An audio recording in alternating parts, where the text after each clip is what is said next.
Welcome to Penrose Learning, where we make understanding easy.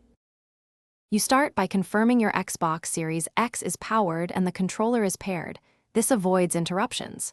Once ready, press the Xbox button, navigate to Profile and System, and enter Settings. From there, choose General and open TV and Display options. This path gets you directly to display configuration, so you can change resolution, refresh rate, and scaling. Make sure to keep your controller steady. The screen preview updates as you move to the next menu, showing how size will change. Next, you select TV and display options and pick the preferred resolution and refresh rate, 1080p or 4K depending on your TV. Once chosen, select Scale to fit or start Calibrate TV to fine-tune over scan.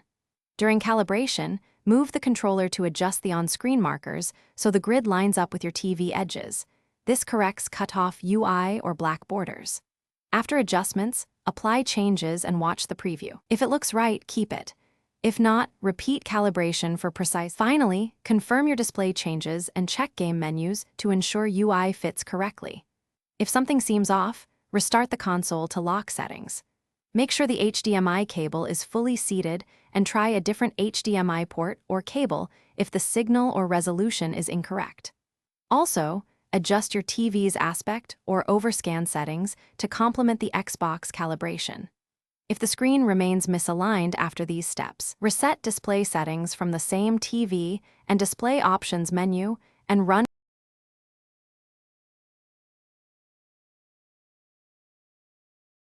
Thanks for watching. If this was helpful, leave a like and consider subscribing. See you next time.